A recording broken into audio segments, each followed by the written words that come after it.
We are very pleased and honored to present William Blair, partner and group head of Consumer Center, Sharon.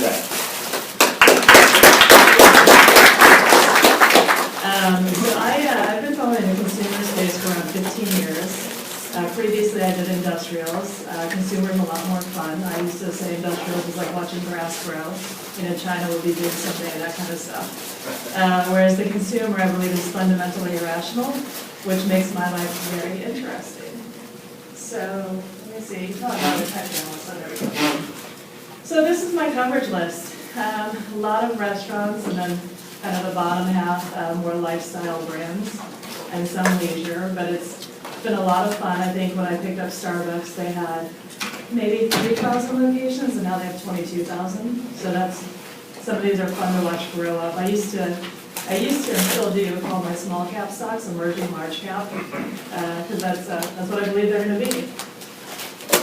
So part of this I stole from our presentation we did for our year end in early December. So we kind of give the year in review and talk about what we expect for the next year. And we kind of came into this year thinking it would be a good year for consumer stocks. We started to see pretty consistent signs of improvement in consumer spending, really in the late summer. And the reason why I mention that is that in the late summer, you might remember gas prices were still high. So I think there's always the temptation to think about signal variable analyses and assume the only reason the consumer looks stronger is because gas prices are lower. But because we were seeing this in July and August start to manifest itself, I would say, or argue, that the bigger factor has been the broadening and the improvement in employment trends. I think essentially that's leading to a broadening of the economic recovery, which so far, at least as it relates to consumers, has been very top-heavy. So you've seen the best performers in the consumer space be the Nordstroms or the Starbucks of the world, and not so much as you get into more middle-class demographic targets. One of the other positives as it relates to the rest of the market is, at least in retail and restaurants, very heavy domestic bias. So when you get into consumer products, it's a little different. So Procter & Gamble is going to have a big international component. But retail and restaurants tend to be very dominated by U.S. customers. So if you think about the strength of the U.S. dollar, well, that's a really bad thing for industrials. It's a bad thing for consumer products, because suddenly you're either going to pass on that dollar strength and perhaps become less competitive internationally, or you're going to take a margin hit. And it's kind of a lose-lose situation in the near term. But we don't really have that in my space. And then certainly, for better or worse, the U.S. economy has been stronger, more consistently strong than the vast majority of the rest of the world. So as we have this macro uncertainty that again is unfolding in Europe and China and other places, because the consumer stocks are so heavily biased to U.S. As a percent of the sales volume, we're kind of a relative safe haven. Last year, however, until we got towards the end of the year, was not a good year for the S&P Retail Index. It only went up around 10%, which actually was the first year of underperformance since 2007. We had a lot of bad weather last year, so as this, snowmageddon was hitting the East Coast this week, which ended up kind of being a snow whimper, I guess, for New York City. The people were asking me, how worried are you about the snow in New York or Boston or where have you? And one of my associates went through and did a list of all of the named material snowstorms in the first quarter of this past year, and there was 17. I mean, it got to the point where as a retail analyst, you just threw up your hands and you said, it's just over, and unless your name was Chipotle, it was just over in the first quarter. And then it didn't really get warm for a long time. So for the apparel stocks, I mean, try selling a sundress when it's still 40 degrees in May in New York. That's not easy stuff to do. And by June, that sundress is on sale. So very bad first half of the year last year. And we had seen that bottom chart, because the consumer space had had 7 years of outperformance, you can see that relative valuation in the bottom chart had reached all-time highs in late 2013. So it was like staring off a cliff. And anything that looked better in the rest of the market was going to cause relative underperformance in our space, which is really what we saw last year. This is something I like to look at a lot because it basically shows the expected earnings growth of our space versus the broader market. And you can see last year it was fairly even. This next year, not surprisingly, given the US dollar strength and the global uncertainty from the macro standpoint, you have this big gap now emerging between where S&P retail earnings growth is expected to be versus the broader market. That would be a very good thing for our stocks if that manifests itself. So we talked about the early signs of a breakout in consumer spending, and I'd love for this to be interactive, so just, challenge me, question me, what have you. It might get more interesting when we get into stocks. We talked about most of this. This is really a 20-year plus chart of consumer spending.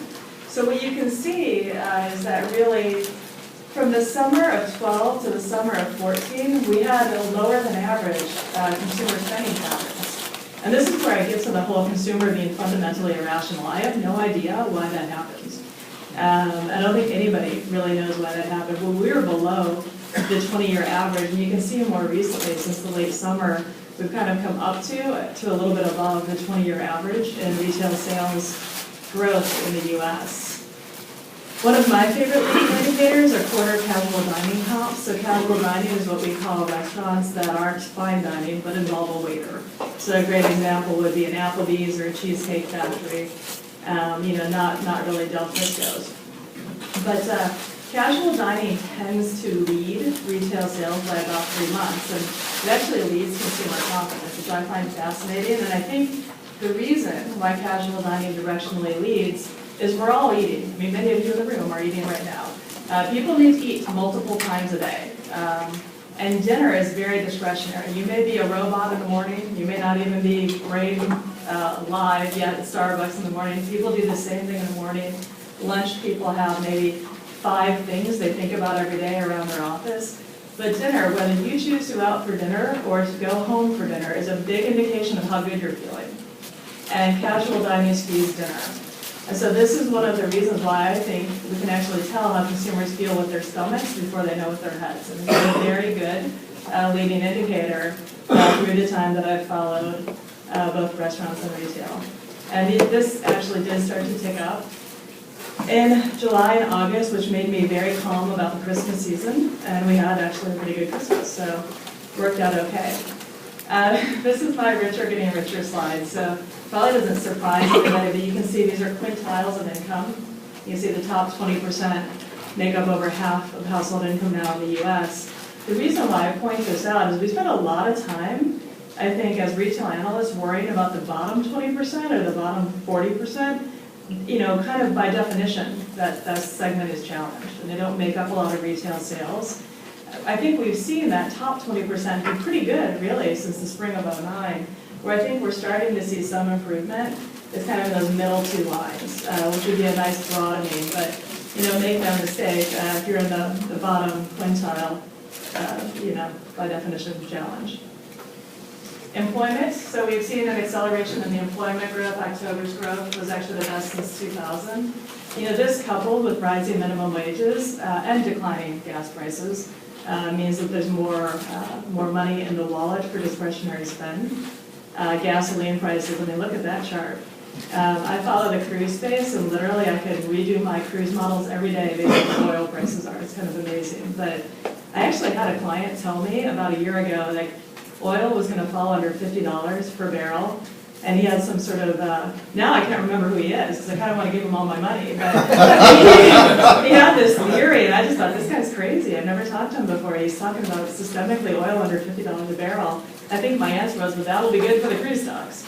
Yeah. So speaking of minimum wage, there's been a movement nationwide to raise the minimum wage. You've seen a lot of these chains, McDonald's, Dunkin', and so forth. What happens at that point if it goes from a 7.25 to what are they demanding, $12 an hour? Yeah, I think nationally the bill is $10, but given the composition of Congress, I'm not sure that that should go through. But there are 21 states now that are above the national minimum wage. Most of those are big states, so there's states like California and Illinois and New York. Really the 2 big states that are not at a different wage level, so they're at the federal, are Texas and Florida. So they are definitely at the federal minimum wage. The Northeast, the Northwest, and the West Coast, as well as this cluster in the Midwest, have been elevated for quite a while. I think We have tried as a fundamental scope of following restaurants. I mean, think about labor as a cost component. It's much bigger in restaurants than it is in retail. So if you go into an Abercrombie and Fitch, and you have people folding clothes, but it's not a very big part of the cost structure, whereas when you go into a restaurant, typically about 30% of each dollar you spend in a restaurant goes towards that labor. There are differences in where the minimum wage is going. So there's, I don't want to get too into but there's tip credit and non-tip credit. Tip credit means it's a waiter, and there's a tip credit state, meaning they make $2 an hour, which is why you should really tip those people. But there are many states, like California, which are non-tip credit states, meaning the waiters actually get the minimum wage, and then you tip them, so they actually get a pretty good living, because we're all guilty Americans that overly tip people. Ultimately, we try to look for things with pricing power, because if it's not labor, it's occupancy, or it's chicken, or it's dairy, or it's beef, there's always something going up. The more differentiated a company is, the broader their pricing power is. So Chipotle took a price increase last year, and their traffic actually went up to a larger extent after they took price than before they had taken the price. So apparently people like to pay more at Chipotle, and they were like, yay, I'm gonna pay 50 cents more, let's run to Chipotle. But I do think, sorry, well, Starbucks only takes about 1% a year. Chipotle doesn't take regular price, so they take every 3 or 4 years, and then they take 7 or 8%, so you can see it more. Whereas Starbucks is kind of stealth on you, and they're just going to do a nickel a year. I think what the top line solves a lot of bottom line problems, right? So if we're having a broader consumer recovery, I'd say that the pricing power extends further down the spectrum. So, those companies, like maybe the Chili's and Applebee's of the world that haven't had pricing power for 10 years, if we start to have a firming consumer climate, maybe they can even get some price. And you get away from like the select top 5 or 10 that have systemic pricing power and have broader pricing power. So, the top line will solve a lot of the middle components of the P&L if the top line's strong. Minimum wage in the absence of strong top line, that was 2007 to 2009, because that was the 3-step minimum wage increase. And I'll tell you, even during that time frame, minimum wage was the least of my concerns. It was always the top line. So we wanted to talk about some secular considerations. Sharon, we have a question. Oh, sorry. You think if gasoline prices going down, more shoppers will shift from Walmart to Target? Well, we haven't seen that historically. I mean, to be fair, I don't follow Walmart or Target, my colleague does. Target skews higher average household income, and traditionally, as gas prices go lower, so that top quintile, gas prices are a very small percentage of their overall spending. When you get into the bottom quintile, it can be 20 to 25% of their income is going to gasoline. So typically, as gas prices have gone lower, you've seen the biggest positive at companies like Walmart. You used to see a big positive among fast food restaurants. That correlation is completely broken apart. So if any of you have been following McDonald's, I mean, nobody could really argue that they're getting a gas price benefit. I don't know that gas prices going lower will cause consumers to trade up, as opposed to you start to see strength in some of the lower tier socioeconomic targeted concepts. So one of the nice things about restaurants is it's a really big sector. So it's 12% of all U.S. retail sales. And it's been a very consistent grower, so they've had positive growth in the restaurant space every year, with the exception of 2009, where I'm not sure anything grew. I think some of the factors that really help out the restaurants are the rising premium on consumers' time, certainly relative value. I'm supposed to say relative, not redefined. My handwriting is really bad, so you can't really blame my associates for that. But relative value, so if you look at the relative value of what you can get for your dollar in a restaurant versus making it and buying it at a grocery store, is probably at an all-time high. And then demographic trends. Not only more women in the workforce, but also generationally. So if you look at 14 to 24-year-olds, and we do surveys of them, they have the strongest tendency to eat out of any generation ever surveyed. That tends to be pretty sticky, right? If you don't know how to cook when you're 20, you may never learn how to cook. I think many of us have nice appliances that remain unused. The rise of fast casual. So this is something that we've really tried to be on top of the whole time. So fast casual for those of you who aren't familiar with our nomenclature in the restaurant land, those are the Chipotles and Paneras and Potbellies of the world. So it's not fast food, but it also doesn't involve a waiter. I always say fast casual is like you know it when you see it, because every fast casual is such a hot sector that everybody wants to be fast casual. I mean, Popeyes has said they're fast casual. They're not fast casual. So, but what's interesting about fast casual and what you really see, and I'll talk about this in a little bit, is much more innovative flavor profiles, really plays into the idea of redefining value for the consumer. We have found that consumers are willing to pay up if they feel like it's unique, if they feel like it's flavorful, if they feel like the sourcing of the ingredients is in keeping with their own personal philosophies, which I think has become increasingly important. One of the other dynamics with the restaurant space is that it's very fragmented. The international landscape is even more fragmented than the US landscape. Whenever I go to Europe, I claim that they're 10 years behind the US, at least in terms of restaurant chains. So you can see here pretty consistent growth in restaurants, which are the blue line, and grocery stores, which are the green line. So that's the percentage of every dollar that you make, that you spend either in restaurants or at home cooking. So pretty soon we're probably going to get to over 50% of meals dollars eaten out of the house. Fast casual, so this is actually a $7 to $12 average check, not 7 to 10. And right in between QSR or fast food and casual dining. And it really is supposed to be blending the best of both worlds. So you have the convenience and speed because you can spend as much or as little time at Chipotle as you'd like, but you have very high food quality, and it's typically fresh and made to order. There's also better labor, so hopefully when you go to a Starbucks, you notice the difference between the labor at a Starbucks versus the labor at a Dunkin'. Nothing wrong with either of them. They're just catering to different demographics. Redefining value too, sorry. Yeah, what's the difference between fast casual and quick service?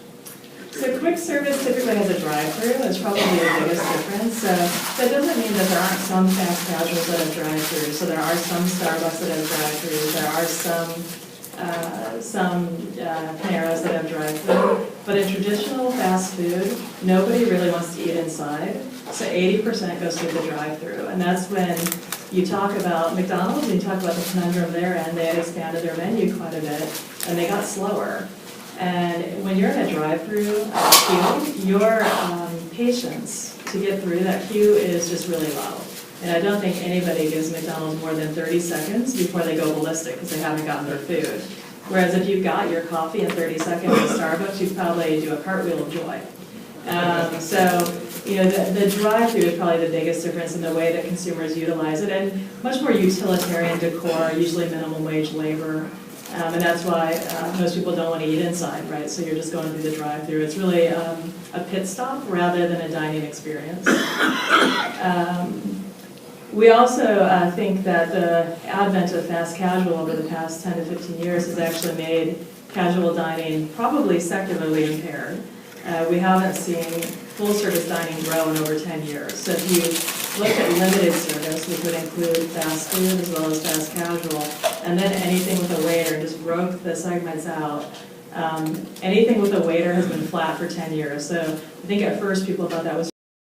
After you get into a 10-year trend, you start to think there's something bigger happening here. So, you know, with Chipotle, for example, I think it turns sit-down Mexican restaurants into margarita experiences, right? I don't go to a regular Mexican restaurant unless I want a margarita. Not a bad thing. I kind of always want a margarita, but it's very different than what would have been 10 years ago or 15 years ago. We're involved with the Shake Shack IPO, and you know, I'd argue that Shake Shack makes a better burger than almost anyone out there. If you haven't been, it's on Ohio and Rush. It's cheaper than casual dining. So you put a Shake Shack next to an Applebee's. Applebee's, half of their sales are burgers. That's got to impact Applebee's. So this kind of advent of fast casual is a real impact to casual dining. Not sure it's as much of an impact, you know, to fast food, because if you think about it again, fast food 80% is going through the drive-through. It's very time sensitive. Most of fast casual doesn't have a drive-through. So there's probably some impact, but I think less of an impact than what's happening with casual dining. These are some of the names of some concepts you might be aware of that we kind of put in this fast casual group, some of which are public and some of which aren't. And we also do a teen and young adult survey, and what's interesting here is Chipotle.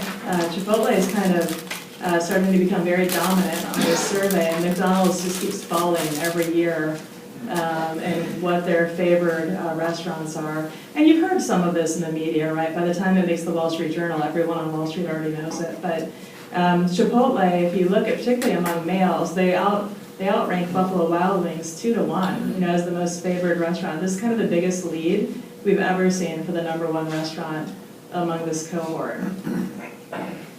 And Mexican food, just in general, has been growing in preference among this cohort, and you see steakhouses and seafood declining. That may just be because if any of you have 14 to 24-year-olds in your family, you know that they probably don't have a job. So they probably can't afford to eat the steakhouses and seafood. It's actually, we don't have this in here, but the millennials are the most chronically unemployed generation in the history of actually chronicling employment trends. And it's funny, because I had a conversation a couple of days ago with one of our salespeople who said, I don't know if car ownership is really low among millennials, it's going to be a problem. I said, yeah, I'm not sure it's as much as a problem as you think. I just think all the cars are in their parents' names because they don't have jobs. And he's like, you're right, I've got 2 kids in this group that are 25, 27, and I have the cars. Yeah. What's millennial unemployment at? It's come up a little bit. At its lowest, only 55% of people between 18 and 30 had any kind of employment. That was in, I think, 2009, 2010. I think we're still sub 60%.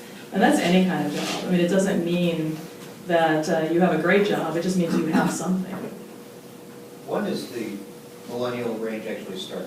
What's the age group, or when? So right now, the age group is technically, I think it's 17 to 31. Because it started in, I want to say 1981 and went through the late 90s. It was 97 or 98. I mean, I'm Gen X, and no one cares about us because we're small. But it's nice to be the forgotten generation. But this is the first year, actually, because baby boomers have died, some of them. This is the first year that millennials are actually a bigger group demographically than baby boomers. So if there are any baby boomers in the room, you had your moment when the millennials are taking over. But what's also very interesting from a long-term thought process here is when you think about all these kids living in the basements of their parents, I mean, if they eventually get jobs, this is actually a big tailwind for overall consumer spending. They get jobs, they get an apartment, they have to get a sofa, maybe they get their own car, they start to buy some work-appropriate clothes. I mean, it is this theoretical large tailwind. So I think the youth of America is actually a pretty positive from a consumer spending dynamic. When you talk about the older people are and the more they have, then we get into the leisure segment, right? People are buying their Harleys and going on their cruises, but they're not really in the acquisitive stage, they're in the experiential stage. It's another interesting dynamic too. There are a lot of surveys of millennials that say they're not very materialistic. Again, what's the cause and effect? Are they not materialistic because they don't have any money? And also, generally, when you survey people under 25, they're always not very materialistic, kind of in every generation. And then they start to make money and suddenly have kids and they become more materialistic. So consumer stocks, I mean, these are some general pillars of William Blair's investment philosophy. I'm not going to go through all of them, but I think, what we try to look for more than anything is what I would say is a sustainable competitive advantage, because I'm really looking for something that has a moat around the business, where I think they can have pricing power. The difficult thing about following consumer stocks is that nobody has a monopoly on anything, right? P.F. Chang's comes out with lettuce wraps, and within like 3 years, every casual dining chain on the planet has lettuce wraps. So, really nothing's patented. I can't tell you that Starbucks has a patent on coffee and it's going to be exclusive to them for the next 10 years. So it's, what makes the business model unique, what makes it difficult to imitate. It's not easy to find stocks in the consumer space that have that competitive mode, but when you do, Usually they're great long-term buys. You know, you can just own them and not even pay attention to them if you have the guts not to pay attention to them. Most people can't do that. There's also a difference between great companies and great stocks. I mean, I think that's one of the more difficult things for people to understand. You know, my job is a lot about expectations. So a great example is Starbucks most recently had a holiday quarter that people were largely worried about on Wall Street. People were worried that traffic might have gone negative. Their traffic was actually up 2%. The stock's up 10% after they announced that. Management declared victory over the holidays, but just for perspective, their traffic was up 2%. Last year, the year before, holiday 2013, their traffic was up 4%, and Wall Street declared the company to be getting killed by e-commerce, and what a horrible Christmas it is, or it was. So, you know, sometimes these are pretty shallow victories that you get, but expectations are a large part of what makes the near-term stock movement in my space, and I think most industries. So I talked about this a little bit. I mean, we really try to look for differentiation, particularly in the restaurant space, that was going to buffer the margins against inflationary pressure, kind of regardless of where that inflation is coming from. Typically, we like to see four-wall cash-on-cash returns of 30% plus, so that's EBITDA on those four walls. So basically a 3-year payback on the cash investment. And we're definitely seeing, I don't know if any of you are avid stock investors, but there's been a plethora of restaurant IPOs over the past couple of years. I joke that I had an IPO every 5 minutes, and it doesn't really feel like a joke. And I think part of the reason why investors are really flocked to restaurants are people are just really afraid of the internet. I mean, the internet is not a scary thing, but people are increasingly believing that most retailers are going to go the way of Borders, and I'll tell you, they're not all going to go the way of Borders. But you know, the theme in retail has been experiential for quite a while. So you know, Anthropologie had some of the strongest same-store sales over the holidays because Anthropologie is about scarcity. It's about the experience. It's about search and destroy from a shopping methodology. And you know, the A malls and most of the B malls will stick around for quite a while. It doesn't mean we don't have too much retail real estate out there, but it's not as secularly impaired as many seem to think. One of the other dynamics, when you think about e-commerce relative to who's at risk and who isn't, is really how you search. So a company I follow is Under Armour. And I dare you to go and Google Under Armour t-shirt on Amazon and then try to pick something. I mean, you're going to be overwhelmed with the number of Under Armour t-shirts, as opposed to if you go to Under Armour's website. And by the way, everything on Amazon is sold through Under Armour, so you could do either and I'll be happy. But you go to Under Armour's website and the presentation is much nicer and they segment things much more nicely for you. So if you're a runner, you go here. If you're a basketball player, you go there. You know, X, Y, or Z. Consumers really like that curation. I mean, we don't all have excess time. And so you want to go in and see a curated assortment, whether it's in a store or on a website.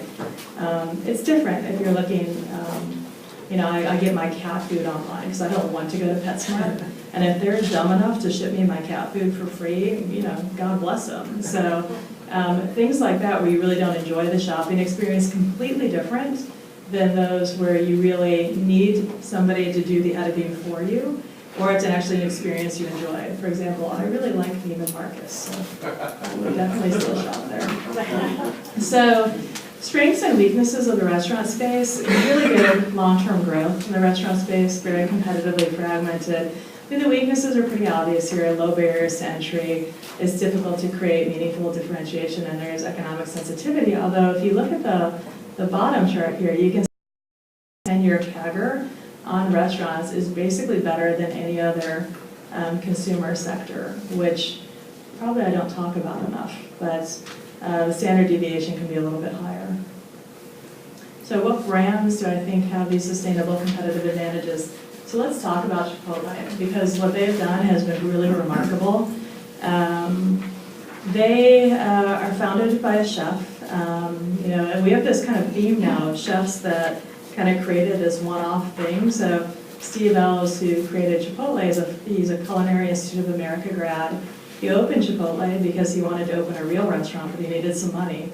So he opened Chipotle to make some money to open the real restaurant. He has yet to still open that real restaurant. And Shake Shack, Danny Meyer just opened Shake Shack in Madison Square Park to help rejuvenate the park. And 10 years later, he's doing $5 million a unit in sales. But these concepts that are found by chefs, I mean, one big commonality is they're really artisanal, right? They really care about the sourcing of the ingredients. They really care about how they prepare the food because they're chefs. So when Chipotle opened their first location in London, the British didn't know anything about this, so they barely know anything about Mexican food. We took them into Chipotle and we did a back of house tour. They were amazed. They're like, oh my God, they're like cutting onions. I'm like, yeah, they actually cut things back here. Like, things come in solid state, and then they make the sauces and they marinate the pork. And, it's a proper kitchen in the back of a Chipotle. And I think one of the other real geniuses of Chipotle has been that they have a very limited menu. So you think about waste, which is something we think about a lot in the restaurant space. The more ingredients you have, the more likely you're going to have some component of your sales go away and just waste. Chipotle has literally added 2 ingredients in their entire history. One was salad dressing, and one was the new tofu protein that just came out in the past year. So very limited proliferation of ingredients and very strong cross-utilization, right? When you go to a Chipotle, all of those things can be used on every single item. So whether you get a salad or a burrito bowl or a taco, you have your choice. You can put whatever you want in it. Their menus, so we talk about Qdoba, right? And when we picked up Chipotle in 2006 or 2007, people were still wondering who was going to win. Was it going to be Qdoba or Chipotle? One of Chipotle's key strengths is because their menu is slimmer, they can just frankly be a lot faster. And they can do 300 transactions per hour. I mean, that's really, really strong. In fact, the highest throughput Chipotle in the world is actually right here on Monroe and Franklin. So if you really want to see a fast Chipotle, I'm pointing the wrong way because I never know where I am on this floor. If you want to go see a fast Chipotle, and Chipotle's management team always jokes with me, they're like, if you have problems with that Chipotle, then you just have problems because they're really fast. Whereas if you go to a Qdoba, it's much slower. And at this point, Chipotle does $2.4 million a box, and Qdoba does, I think, 1.2. So Chipotle has definitely won the war in terms of how many sales you can get through the box. Yeah. I know Qdoba was owned by Jack in the Box, and there was always rumor that they were going to spin them off, Yeah. but I haven't heard anything. I think the rumors escalated again. I mean, it died down for a while because Qdoba wasn't doing very well. So And they were closing a lot in Chicago, too, I saw. Yeah, well, so Qdoba, this gets to a good point. There's a fundamental difference in how they've grown in the ownership structure. So Chipotle owns all the restaurants. And you cannot franchise a Chipotle. Believe me, I've tried. You can't. Qdoba franchises. So with franchising too, you have more variability of execution. I mean, that's just one of the natural things you give up when you decide to be a franchisor as opposed to owning all the restaurants. And similar to that, like with the Qdoba, you'll have strong operators and weak operators. But their same-store sales have improved. I think, last quarter their same-store sales were in the high single digits, and Chipotle was like 20%. So somebody was asking Chipotle recently, are you more worried about Qdoba? And I think they weren't trying to be sarcastic or glib, but they said, well, we do twice the volume, and our comps are 20%, and theirs are, off of higher numbers, and theirs are high single digits, and no, we're not particularly worried. Has anyone looked into the difference that Chipotle, I think they all sell alcohol, right? Qdoba, Yeah, it's around 2 to 3% of sales. So it's not, yeah. And they really, because it was founded by a chef, I'll tell you the reason they sell alcohol is because the founder thinks a margarita tastes good with a taco. It's that easy. But and it's similar to Shake Shack too. Shake Shack has its own proprietary label that they get from Frog's Leap.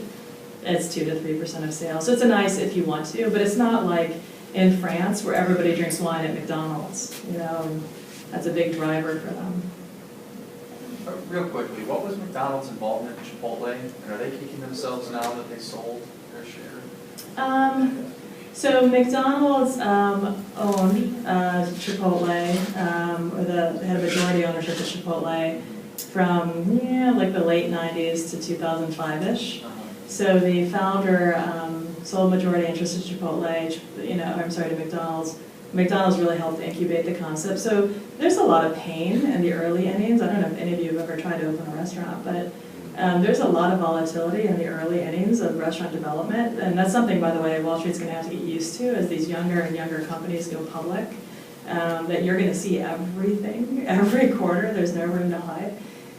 It was all hidden, in McDonald's, and McDonald's was a nice incubator. And McDonald's spun it out in 2005. Is McDonald's sad? It's hard. McDonald's has over 30,000 restaurants and Chipotle has 1,700. So the problem was always that just given the size of McDonald's, you could never get the valuation that Chipotle could get as a standalone. Sure. And their philosophies were rapidly diverging as well, which probably would have made it very difficult to be under one roof. The other dynamic that most of you probably know with Chipotle is that their chef, founder, has a really strong passion about where the food comes from. And this, again, is not too uncommon with chefs. We have this whole farm-to-table movement. Every restaurant now is farm-to-table. Chipotle was kind of the original farm-to-table, and they're certainly the only one to do it on this scale. You may be aware recently they pulled carnitas from the Chicago region because they found out on a spontaneous audit of one of their pork suppliers that the pork was in fact not being raised within their guidelines, and they'd rather give up the sales than serve something that is not ethically with their value paradigm. Just so and frankly, I don't think anyone cared about this when Chipotle first opened. It just tasted better because, not surprisingly, the better the quality of the protein, the better it tastes. But I think over time, we've seen more concern, and we've kind of caught up maybe a little bit more with Europe and some other places, more concern about the supply chain. I have to tell you, when I first started following restaurants, I became a vegetarian for 5 years. It's not a joke. If you find out about the food supply chain, you're like, oh my God, I'm not eating any of that. Now I selectively eat the meat, but those are pretty scary places. Do you think that's a bigger trend among younger people, though, to be very health conscious, and that's what's driving the big health conscious factors now in restaurants? I don't know if it's, so I think you get an aura if you ethically source your ingredients, but it doesn't necessarily mean you're health conscious, right? You can get a 2,000 calorie burrito at Chipotle if you want to, depending on what you put in it. But I think the value set, the younger you are, the more likely you are to care about these kinds of things.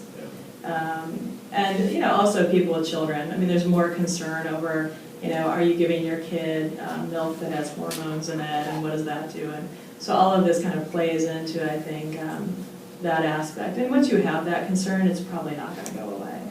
It's also really hard, by the way, to kind of develop this supply chain. It's kind of systemically, food costs are always higher for Chipotle because they spend so much on the quality of their ingredients. Where the margins end up being the highest in the industry is because they can move people so fast. So the demand is strong enough, and they're kind of have this subway preparation that you actually, despite spending a higher amount of each dollar on food than any other publicly traded restaurant, they also have the highest margins. I hate to spend a lot of time on Chipotle, but I just find the story so fascinating. And I have a friend who works in the logistics department for McDonald's, and I was blown away at the facts that he was telling me and how long it takes them to get fresh blueberries from the farm to the chain. So could you comment on that quickly? What is the timeline, farm to table for Chipotle? Yeah, it really depends. So they try to locally source when it's an option. But avocados you can only get from California and Mexico, right?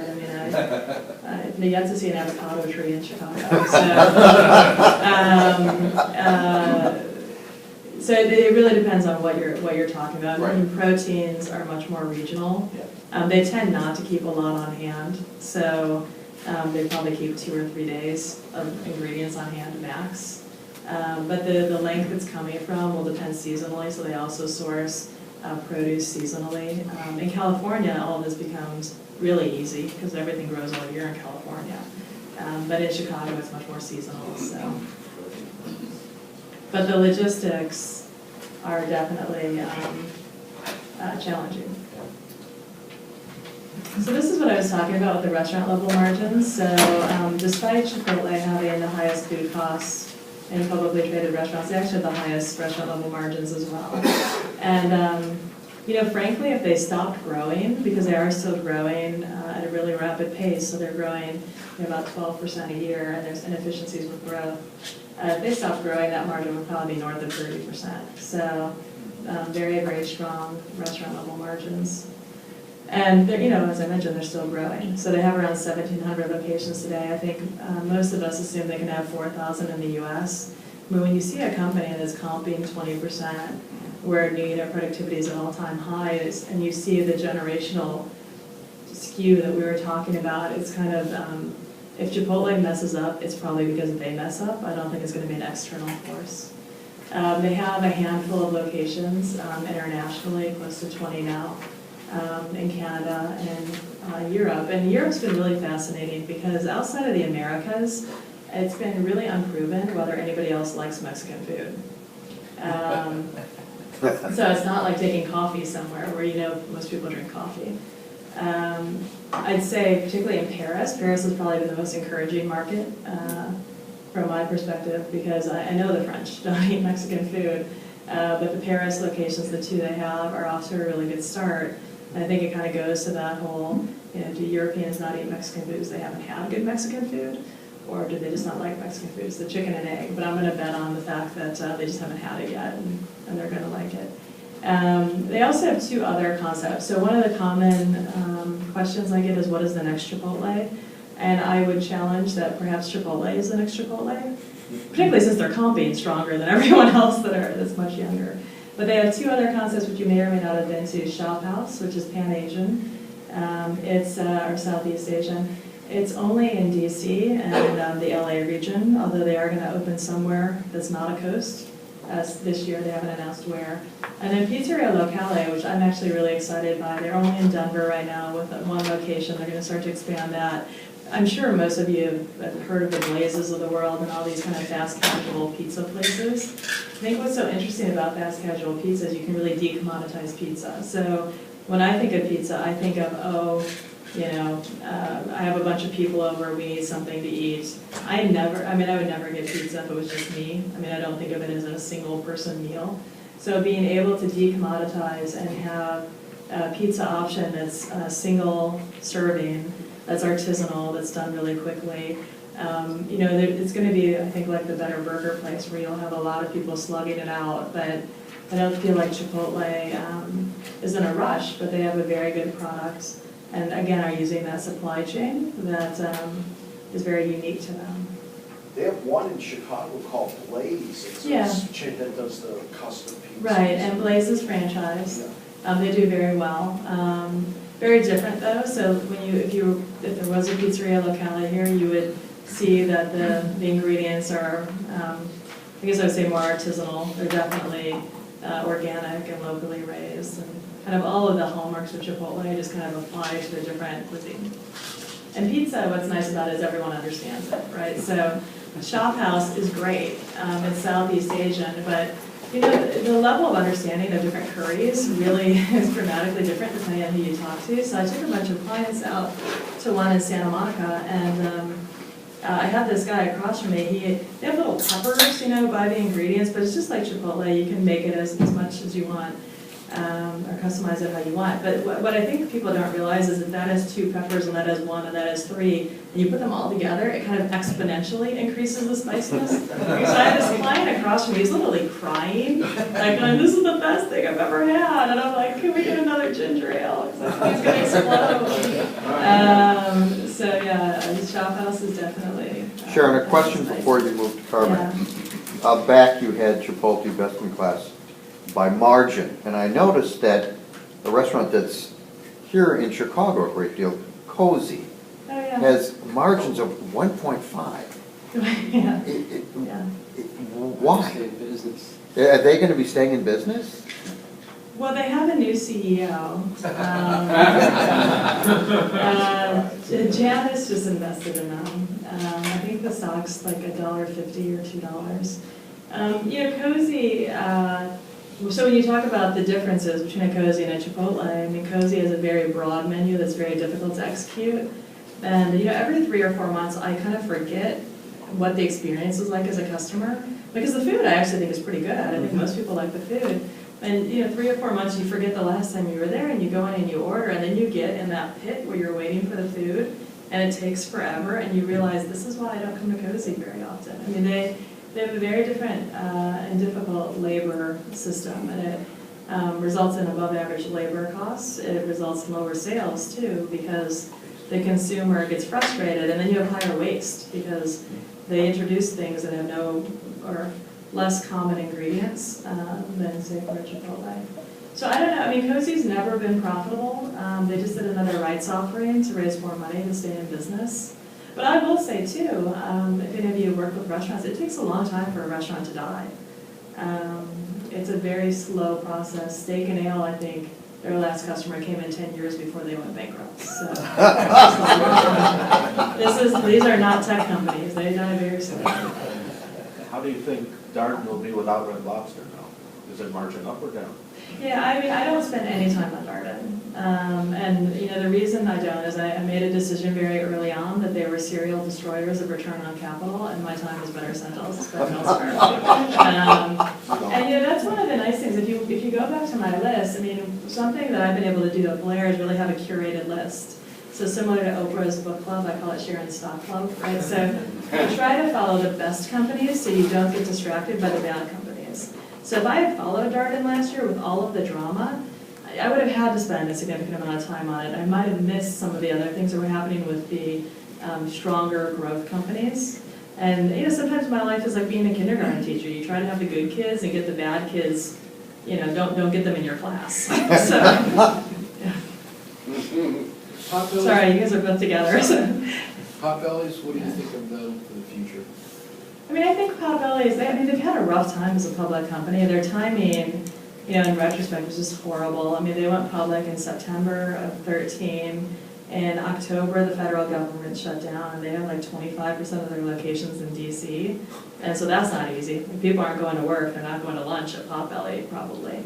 And then, as you probably don't need reminding, I mean, last winter it was pretty damn bad, pardon my language. And they are heavily exposed to the Midwest and Northeast, so they didn't really have any reprieve. And as a newly public company, people don't know the management team well. And so when things start off rocky, you get thrown into a pretty steep penalty box, even if it's extraneous. And I'm not giving them a pass, because I think there were some execution issues as well. But the good news is they seem to be coming out on the other side at this point. And if that can hold, the stock should start acting a lot better. People will say the sandwich segment is competitive, and I kind of say back, yeah, it's been competitive kind of my whole life. That's not new news, but it's such a big segment that if you can get a small slice of it, that's a pretty meaningful business. Sorry. What do you think of Burger King, Tim Hortons? Not exactly how Burger King's image? So Burger King's image, from a customer standpoint, their image in the U.S. is pretty low. I try to be very diplomatic.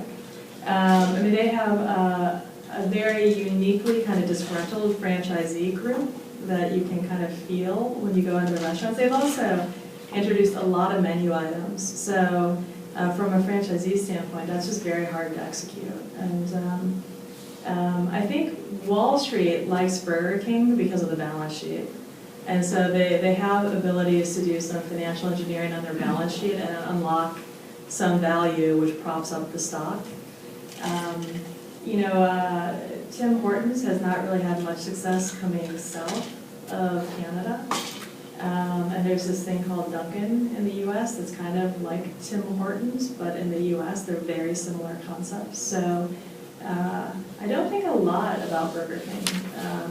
It's just not, financial engineering, I know I'm talking to a bunch of accountants, but financial engineering just doesn't really excite me. I want to see something that has real sustainable, growth paths ahead of it, preferably not only in the U.S., but also potentially globally. Any comment on Portillo's? Yeah, so Portillo's was just sold, obviously, to a private equity group. You know, what will be interesting about Portillo's is whether it's portable. So we know it's a big success here in the Chicago area, but they haven't expanded dramatically outside of Chicago. So geographic transferability will be important. So do people like hot dogs and Italian beef outside of Chicago? Yeah, I don't know yet. But you know, the private equity group that bought the stake in Portillo's, I think, is the first time they've ever invested in a restaurant. And there's a lot of that happening, where a lot of private equity is getting involved with restaurants that have never really been there before. And the valuation, I think, surprised everybody, you know, what it sold for. So I was going to move on to used cars, and if you had told me 15 years ago that one of my favorite stocks would be a used car dealer, I would have said, you've had too many margaritas at Chipotle. You know, one of the things I've learned to love about CarMax is how differentiated they are, particularly in hard lines retail. So their advantage comes from an information advantage. So we'll get into their consumer offer, but really, and by the way, they were part of Circuit City, for those of you who don't remember. So they are the last remaining part of Circuit City is CarMax. But having grown up in a retailer, they took a very analytical approach to how they would address the used car market. They were attracted to the used car market because it's so large. Used cars are 10%-ish of all retail sales. They're actually pretty profitable, and it's very fragmented in terms of the landscape. But how did you really you can't buy a bunch of used cars from, you know, Procter & Gamble and negotiate a good deal, right? So you have to source each one, you have to price each one. These are non-commodity items. And you have to have a price optimization curve so you can move that car off your lot in about 30 days because it's like the iPhone 5, it doesn't get more valuable over time. And I think, you know, what CarMax did really well is they took all of the information. They were like data maniacs. So everything they bought and sold, they just cataloged it all. And somewhere around 5 to 6 years into, you know, buying and selling cars, things started to make sense. They started to see the trends of what cars with what options were going to sell fastest in Chicago, and what cars with what options were going to sell fastest in Fairfax, Virginia. And that information advantage is really hard for anybody to catch up with. So there have been times, not recently, but in the mid-2000s, people would ask, well, what if Walmart gets into used cars? And I'd be like, well, if Walmart wants to get into used cars, it'd just be easier to buy CarMax, you know? Because this is a lot of capital, time, and expertise that they put into growing these systems. Well, it's interesting you say that because this week it was in the news that George Soros now wants to get into dealerships, and Warren Buffett has been investing in them too. Yeah, I think they've been doing new car dealerships though, which, you know, sorry? Different world. Yeah, new cars, so I just bought a new car, and I mean, you can negotiate the heck out of a new car because they don't make much money on the car sale. They make it all on the warranty work and the service work. You know, CarMax, because they're selling late model used cars, if you bought a 2014 Toyota from CarMax and it does warranty work, you actually have to go to the Toyota dealer, right? You can't go to CarMax. So they're just very different models. So if you don't get a good deal on the sticker price of your new car, you really weren't paying attention. But I'm sure from Warren Buffett's standpoint, I mean, you know, one of the reasons we've never followed the new car dealers is they're just basically cash flow generators. They're not, the ability to organically grow new car dealers is tough because they're a franchise loss in each state. So you have to grow via acquisition. Whereas CarMax grows by buying land and building a store because they're not under franchise laws. They also, there's a unique advantage to being able to sell anything, right? So people ask, well, what if, you know, 5 years ago, what if hybrids become big? I'm like, well, they'll buy and sell more hybrids, right? You don't have to wait for BMW to develop the hybrid if you're a BMW dealer. So, and you know, in times where now, because gas is lower, I'm sure people are buying bigger cars again, you start buying and selling bigger cars. So you can really react real time to any kind of issues that are going on in the marketplace. And because they're buying and selling cars every day, I think they see it faster than anyone else. Because they're big competitors, what, automation or something? Well, they're bigger than, I think, I think at this point in used cars, CarMax might be bigger than the next 5 combined. So, I mean, they really, but they still have less than 5% market share. It's just that it's such a fragmented market. But AutoNation is number 2. And one of the other dynamics with used cars is when you buy a new car, you feel like, hopefully, the car manufacturer is going to stand behind the product. When you buy a used car, I mean, most of us aren't mechanics anymore.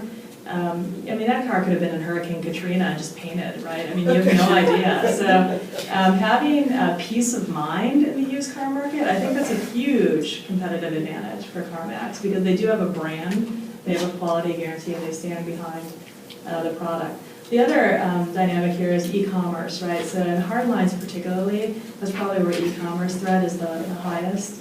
There will be some people, those people buy Teslas, there will be some people who buy cars online, but it's going to be a very small percentage. I mean, most people have to go through trade-ins, they have to get financing. It's a long process, it's a very serious purchase for most people. I try to explain this to my hedge fund clients who write checks for cars, and I'm like, no, not everyone can put it on their American Express. You know, it's like real America is real America. So really low, I think, e-commerce threat. The consumer proposition is very different. So for those of you who have been, they don't haggle on anything. It's very transparent across all aspects. I bought a car at CarMax back in 2007, and it literally took me less than an hour, and the guy drove the car here to William Blair. Instead of me having to go out to Hillside, it was the best car buying experience ever.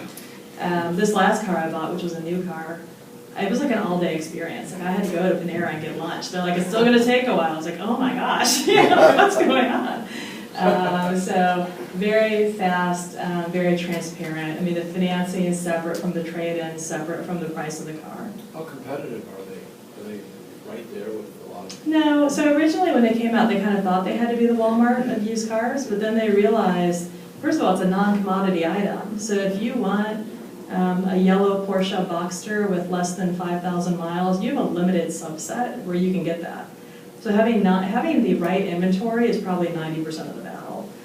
If you had a whole lot of Ford Explorers 5 years ago in black, I mean, you wouldn't have moved any of them, right? So having the right product is the big part of the battle. And then they realized that having the brand, they could actually have a little bit of a pricing premium, right? So they don't need to be the Walmart. And I work with a lot of alpha males that want to go out and negotiate everything, and I'm sure you can negotiate a better price than at CarMax if you want to take the time, if you are willing to scour everything to find a better option.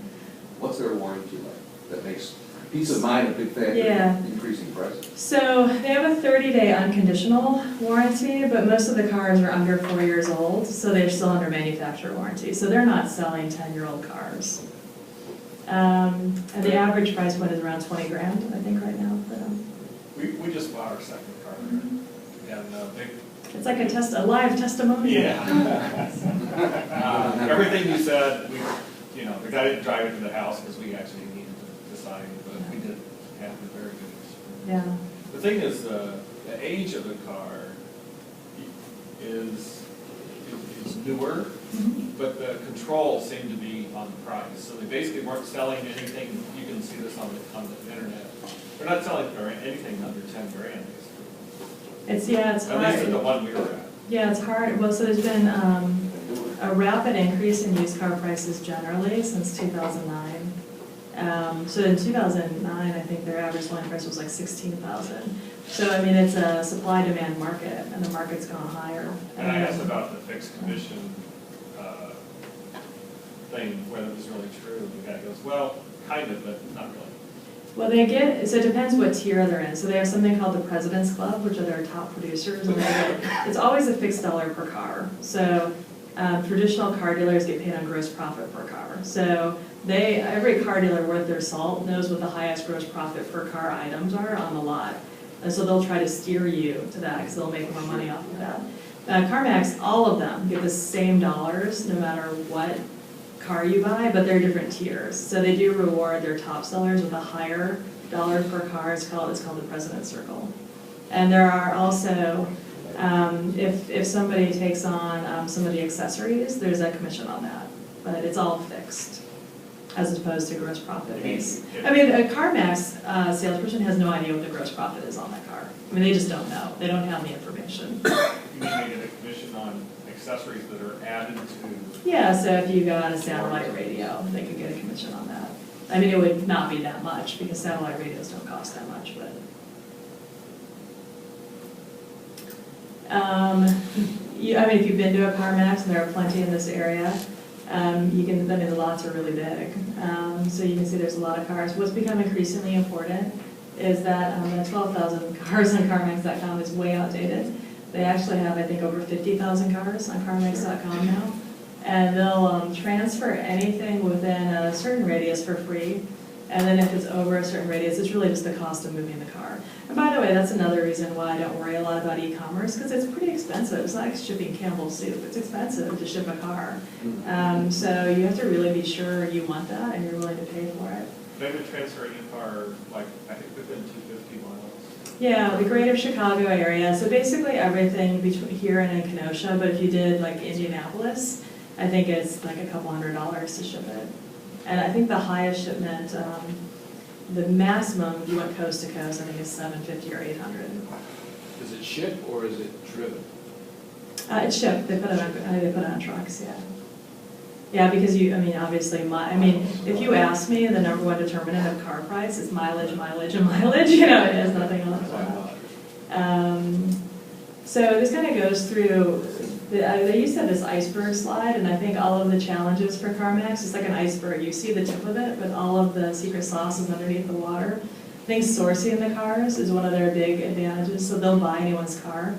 So, you know, me, for example, if I was going to sell a car, I don't want all these crazy people showing up at my condo, you know, to test drive my car. So I would probably sell it to either a friend or trade it in or sell it to CarMax. They also, because about half of the cars that they buy from customers, they'll actually retail. The other half will be old or damaged, or they just don't think there's a market for it. They actually then sell those to other car dealers at on-site auctions, and they make money there too. And so those are more of the sub $10,000 cars. So the average selling price of the wholesale cars that they're selling to other car dealers tends to be about $4,000, $4,500. You know, managing a non-commodity depreciating inventory is pretty challenging, and that's where the information systems and the data becomes very important. And these guys are manufacturers. You know, they recondition all of these cars, and they've taken the reconditioning process down from what had been 10 days when I picked it up in 2002 to I think now we're at like 5 days in terms of the number of days it takes them to get the car ready for sale. Which, when you're talking about a depreciating asset, shortening the reconditioning time by 50% is pretty important. Yeah, and this kind of gets into the market. So you can see about 10% of all U.S. cars are U.S. sales, and the top 100 dealers are about 6% of the overall market. You can see at the left, we'll show you the average profit per car. That's gross profit per car of the overall industry between new and used. And actually CarMax makes about $2,200 in gross profit per car, so they're way above the average. And that's, it's not like the Gap. The faster you move the sweater, the more money you make. It's the same with the car. So they move the cars really fast. And then on the right side, you can see used cars tend to directionally move with the new car market, but it's much less volatile. So, I mean, I have to say that was small consolation in 2008 and 2009, but it is less volatile. How are they competing with the automakers, the OEMs pushing out for their CPO certified pre-owned, like BMW, Mercedes is pushing, GM's even pushing it down, so versus buying the car at CarMax? Yeah. Well, the original certified pre-owned was CarMax, and actually Toyota modeled their program off of CarMax, and that was the original manufacturer. You know, certified cars are nothing new, and there's not been, it would be hard to look at it and see that there's been any competitive threat to CarMax, you know, at the end of the day. One truism is that there's a price to be paid for a certified car. If you did get it from BMW, I think on average, car dealers pay the manufacturer like $500 to say it's a certified car, and they're going to try to pass that on, whereas CarMax is already doing it and it's embedded in philosophy. But they're not limiting inventory of those available to CarMax, because when those come off lease, a lot of the manufacturers or the dealers want to keep those for CPOs, or not really? So CarMax gets half of their cars from customers that are just selling their cars. The other half they'll get from auction. So if those are going through ADESA or Mannheim and they're off-lease vehicles, they're all bidding on it. So typically the dealer who leased the car might have an additional option, but if they don't take that option, it's going to auction. And one of the fun things about auctions is that everybody thinks whoever won the auction paid too much. So when I first started following CarMax, everybody's like, I don't know, they pay way too much at auction. But you just realize that's because they're getting the car and other people weren't willing to go there. So it's fun. It's like talking to disgruntled franchisees. The franchisees who are happy don't have much time to talk, but the ones that aren't, you can't get them off the phone. So, CarMax is still pretty young. They only have 143 stores. We think they'll have probably 300 over time. And they're in a little over half of the addressable population of the U.S. And I think they're having a Super Bowl commercial this year, as well as Carnival. So I don't watch football, but I'll watch the commercials, I guess. What's the going rate for a commercial this year? I Like a have 1 no minute idea. time slot? 30 seconds? In 30 seconds, a few million? I don't know. The only time I ever really pay attention to ad prices are during election years, because that always takes up the ad dollars. So I'm going to end with Lululemon, which, when we think about apparel retailer, I think now we think increasingly about brands, because if you have a brand, there's global growth opportunity, and you own it, so it doesn't matter kind of where it shows up, you own the brand. One of the really interesting things about Lulu is it was one of the first vertically integrated female-focused athletic apparel companies. I remember when they went public in 2007, everybody's like, well, I don't know, not everyone's going to do yoga. I mean, even in 2007, only 25% of their customers had ever done yoga. And so just like people who buy Under Armour don't all play football, people who buy Lululemon don't all do yoga. It's pretty universal athletic wear. And run has been a really big category for them over the past 5 to 10 years.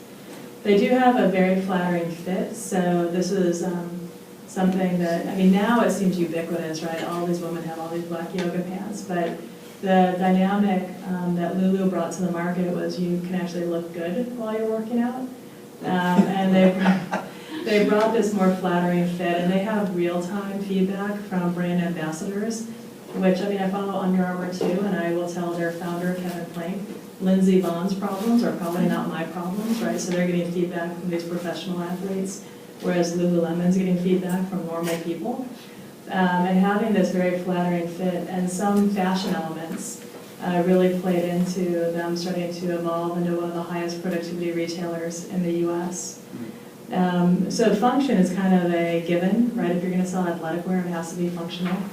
One of the other dynamics that they kind of got right off the get-go was that they weren't going to sell it at Dick's, right? So they were going to have their own format. They were going to develop their own inviting stores. They were going to have highly educated people at those stores, because if you were going to sell $100 yoga pants, you better be able to explain why it's $100. And you better have it in the right streets, right, and have the right experience.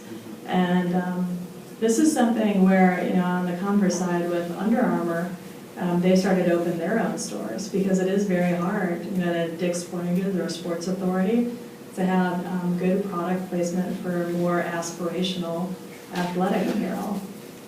They have a very full-price business model, so very low markdowns, and they don't have much style risk because it is, it's athletic wear. So it's, they sell tank tops year-round. They sell jackets year-round. One of the other things, and this gets into why it's so good with the female consumer, is they have a dynamic customer feedback loop. So all of their designers go into the stores every week, so they get to hear directly from the consumers what they like, what they don't like. So a great example would be, and I realize the room's probably 90% male, but they have hoodies and they have little holes in the back for the ponytail to stick out, because none of you have really long hair, but a few. But wet, sticky, sweaty hair on your neck doesn't feel good. And people will ask, well, how did they think about that hole in the hoodie? And they're like, well, we went into the stores and the customers told us, that they would like to have that hole in the hoodie to keep the ponytail out. They also have a 9-month lead time getting to market, which is much lower than like the 2 years for Under Armour and Nike. Under Armour and Nike are working on wholesale models, so right now they're showing spring of next year to Dick's and Sports Authority and others, and they started developing it about a year ago. Lulu isn't selling their product to anybody else, so they're just developing, really fall and winter right now. And although 9 months sounds like a long time, it's much shorter than 2 years. And when you talk about a female client, she might care that the burgundy is the color of the year, or lace is in and mesh is in, but stripes are out. I can assure you, men only wear blue, gray, and black when it comes to athletic wear, so it's not as important to have a short lead time for the men's apparel. They also have been very intuitive in understanding that the way to go to market here was not to sign major athletic endorsers. And this was really groundbreaking, because in this market, you usually give 13% of your profit or more to Tiger Woods and all of those folks. I can assure you both Under Armour and Nike sent 13% of sales out the door in endorsements. Lulu realized that although women might like Venus Williams, they couldn't relate to Venus Williams. They related to their friends, they related to their yoga instructor or their running instructors. They, instead of sending 11, 12, 13% out the door in marketing, they spend 3 to 4% of sales on marketing, and it's really subsidizing these local brand ambassadors, which has been a really cost-effective and margin-enhancing way to grow the business. Also, for any of you who have done market research, if you find a brand yourself, you're much more loyal to it. And if you find a brand through your friends or your instructors, that discovery element is much stronger than if you saw the logo on somebody on TV or on a billboard. They've had turnover in the CEO suite there, and then plus with the sheer scandal, so is that pretty much behind them? Yeah, so the sheer Luan was about 2 years ago now. And, consumers really laughed that off. I mean, that was more of a Wall Street and, funny Jon Stewart skit than anything else. I mean, it was on the shelves for like literally a day or two. But that was kind of a non-event. I think as you went further into the year, so that happened on actually St. Patrick's Day, 2013. And in June, the CEO announced she was leaving. And that was definitely more of a surprise. It kind of sent the stock into a bit of a tailspin, because she had been there. She had been at Starbucks for a long time, so I knew her from there. But she had been there during a quintupling of revenue over 5 years, and it's very rare to see somebody who's experienced that kind of success leave a position. And I'm not going to get into the reasons for her leaving, but they didn't have anything really to do with how she felt about the Lululemon growth prospects. By December, they had hired somebody else.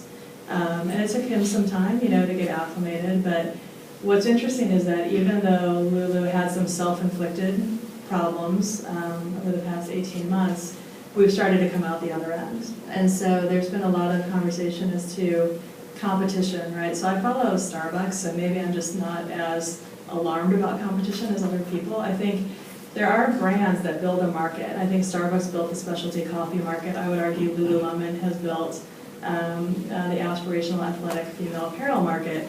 If you can stay at the top of the pyramid and the competition is underneath you, which is essentially what happened with Starbucks and what's happening with Lulu, you can be very secure in that position and have a very strong market presence, even as the market grows, provided you continue to innovate, so the customer never has a reason to go anywhere else. I think Lulu had a year that they were off, but they seem to be getting back on track. The sales productivity here, so they do $1,900 in sales per square foot. It actually would be a little bit higher if the Canadian dollar wasn't weak, because they do have a decent amount of stores in Canada.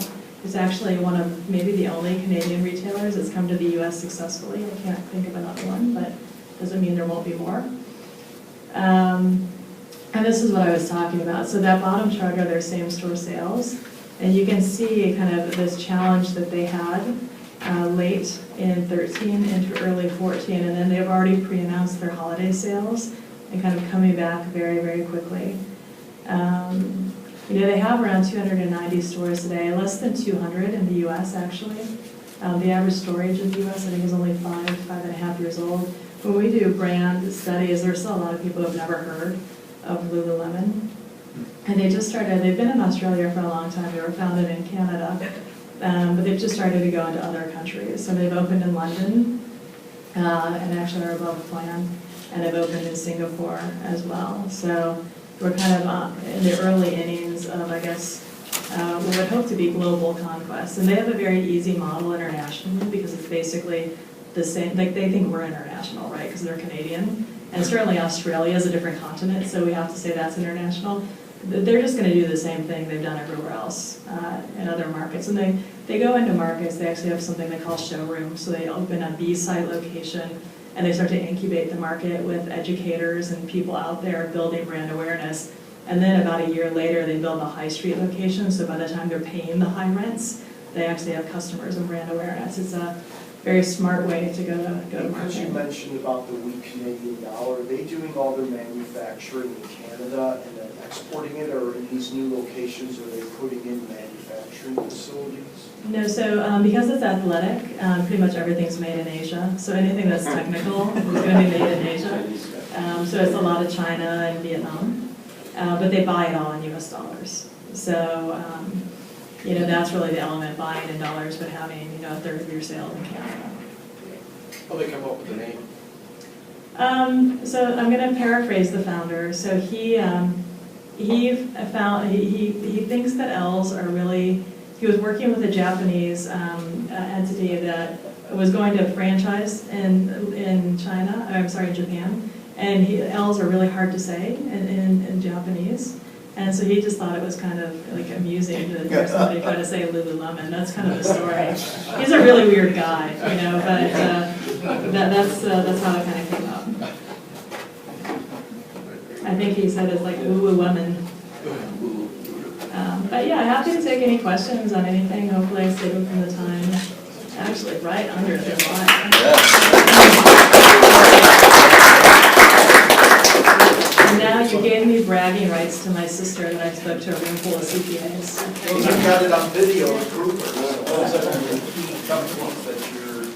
I just think they were good examples to kind of highlight, one in each sector, the kinds of different things we look for.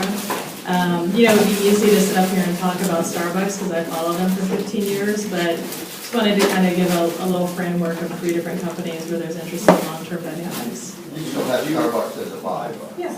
You own any stock? I have before, but for compliance reasons, I just don't anymore. I think I pretty much have to die in order to sell anything. The reason I was able to sell some things was that I bought a new place, and I had like a hardship exemption, because any of you who have bought a new place know it's a hardship. So the other dynamic is if I own a stock, every time I talk to a reporter, I have to disclose it, which, trust me, I was not owning enough stock to actually move the markets. So it just seemed kind of silly. No, that isn't why. You're not going to move the market. They want the supporters to move the stock you've already bought. I know that's what they want, yeah.